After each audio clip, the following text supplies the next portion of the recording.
Buvusi pareigūnė ir virš 20 metų Lietuvos policijos profesinės sąjungos narė ir šios sąjungos lyderė Roma Katinenė. Kaip šiandien gyvena policijos pareigūnai, o gal jie domisi poezija? Ar iš tiesų jūs susijusi su vyskupo ir poeto Antano Baranausko pavardė? Ar prisimenate Anykščių šilelį? Geriausiai, ko gero, ką mums tikrai įkalė mokykloje, tai yra kalnai kelmuoti, pakalnės nuplikę, kas jūsų grožį senovė neįtikė. O Antanas Baranauskas yra mano probabutės brolis. Visada labai vertinam susitikimus, kai yra giminės Antano Baranausko giminės organizuojami susitikimai. Tai iš tikrųjų atstovavome pakankamai tikrai garsią giminę ir tai yra pasididžiavimas ir atsakomybė. Nuo poezijos prie prozos. Kaip šiandien jaučiasi policijos pareigūnai? Ar jūs valdantieji apgavo, ar eisite streikuoti? Kaip jaučiasi šiandien policijos pareigūnai? Geras klausimas, bet nesunku pasakyti. Policija jau yra gerą dešimtmetį labai gilioj duobėj. Ir ar dabar reikia streikuoti ir protestuoti? Galbūt taip, jeigu mums nepavyks susitarti dėl ilgalaikės strategijos, mes tą ir padarysime. Bet kol vyksta susitarimai, dėrybos, aš matau, kad esame girdimi. Tai mes galbūt nuo tų tokių drastiškų, nes protestas yra kraštutinė priemonė. Plius policijos pareigūnai negali streikuoti. Jeigu jie galėtų streikuoti, taip yra itališkas streikas, yra dar kitokie streikai, bet jie ko gero tokio galbūt efektyvaus efekto neduotų. Plius mes visada susidurėme su statutinė tarnyba, kad turime daug labai ribojimų. Pas mus didžiausia yra problema toj pačioj policijoje ar ne dešimtmetį. Tai pareigūnai tarnybą paliko ne dėl žemų darbo užmokesčio ar kažkokių labai prastų darbo sąlygų. Pagrindinė problema pareigūnų išėjimo buvo, jeigu imtumėm 10 metų laikotarpį, tai buvo nepavykusios reformos, nesuvaldytos reformos, nemokėjimas padaryti reformų. Kai pareigūnai labai aiškiai sakė, kad bus blogai, nebus kam reaguoti, matysim nepilnamečių didėjantį nusikalstamumą, vietiniai žmonės nejaus saugumo, nes pakeitus tvarkas nebebus žmonių, policijos pareigūnų arčiau žmonių. Ir realiai nusivylę tai, kaip buvo daromos tos pirmosios reformos garsiosios, tuo metu per panašiai porą metų galbūt galiu šiek tiek minimaliai suklysti skaičiuose, policijos tarnyba paliko 1500 pareigūnų. Tai buvo didžiausias, iš tikrųjų skaudžiausias smūgis policijos sistemai. Ir realiai po tų garsių reformų policija neatsigavo. Realiai, ko gero, pareigūnų apgavystė prasidėjo būtent prieš 10 metų, kai politikai pažadėjo, kad jeigu jūs susimažinsit tuometiniam vadovam, čia negalima vėl pasakyti, kad viskas buvo blogai ir kad vadovai vien yra policijos kalti. Jie gavo tuo metu policijos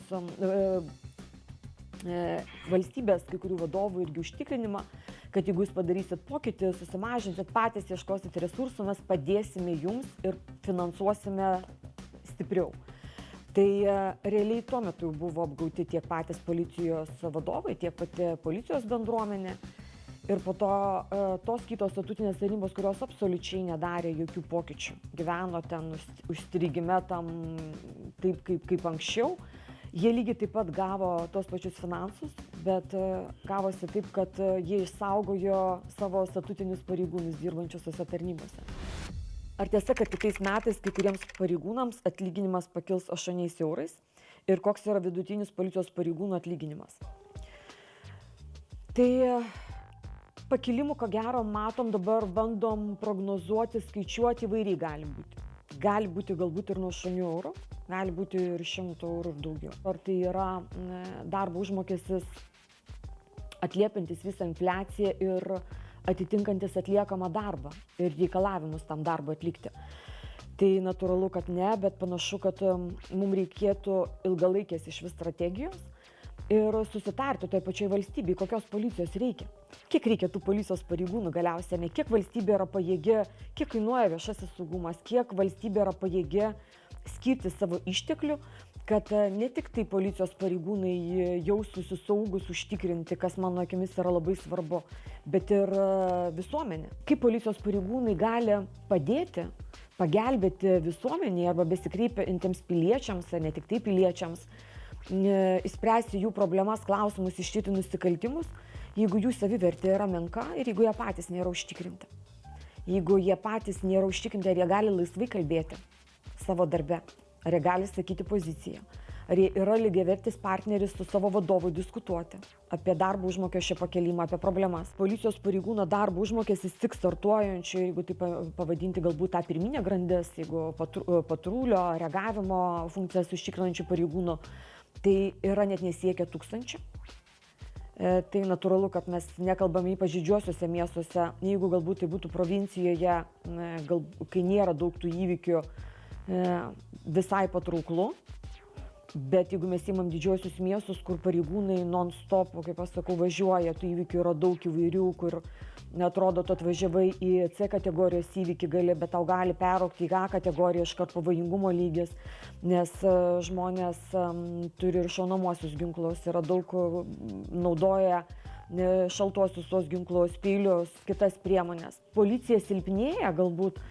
Ta žinutė girdi ir mato ne tik tai policijos pareigūnai ar normali visuomenės dalis, bet mato ir nusikaltėliai. Mūsų bent jau siekimybė yra, kad policijos pareigūnas gautų 30% daugiau negu yra šalies vidutinis darbo užmokestis. Aš manau, tai būtų pakankamai sąžininga už tą pavojingumą ir reikalavimus turėti kvalifikaciją ar kompetencijas. Galbūt kartais suabejočiau, ar policijos pareigūnai yra priaugę, ar ne, prie to, kad galėtų prisijungti ir palaikyti labai stipriai kitas visuomeninės organizacijas arba geras visuomeninės kažkokias irgi akcijas. Mūsų matymas irgi turi būti platesnis, ne vien tavo tikrai sritis.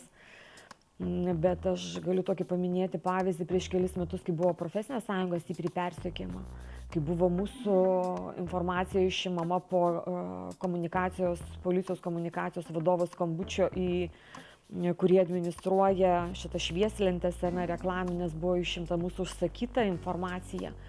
Kai tu kreipiesi į generalinę prokuratūrą, kai persekiojimai yra aktyvūs profesinės sąjungos nariai, kurie iš tikrųjų gina tą interesą, ar ne, tai, kas yra valstybė, turėtų valstybingumą, ar tai, kas turėtų būti normalu demokratiniai santvarkai, tada mes sulaukėme mažai irgi palaikymo. Kita yra problema, kur buvo einama, ko gero, daugiau kaip 10 metų, tai neįsilavinęs policijos pareigūnas. Neįsilavinęs. Vadinasi, neįsilavinusi teisėsauga, teisėtvarka, tu gali ją manipuliuoti. Tai jeigu mes iš tikrųjų nededame akcento policijos pareigūnų stipriam parengimui, tai aš ko gero pačioj pradžioje irgi sakiau apie savivertę. Save gerbintis žmogus, tas pas policijos pareigūnas, jisai bijos apginti ne tik tai savo interesą, jis nebijos apginti piliečio, už kurios saugumą jis yra atsakingas. Bet jeigu mes turime bijantį diskutuoti, kalbėti, bijantį ginti savo teisės, tai man visada kyla klausimas, kaip tada tu gali padėti, arba kaip tu gali iš tikrųjų tada apginti žmogų, kuris į tave kreipiasi pagalbos. Tai su policijos pareigūnų parengimu, kritiniu mąstymu, išprusimu, iš tikrųjų mes nuėjome keli žingsnius atgal, o ne į priekį. Tai turėti panašu, kad tiesiog yra 10 metų ir daugiau buvo vyraujanti tokia valdžios nuomonė, kad turėti neįsilavinusi, galbūt neišprususi, menką savivertę turinčią teisėsaugą yra paprasčiau manipuliuoti ir mes iš tikrųjų tą matome.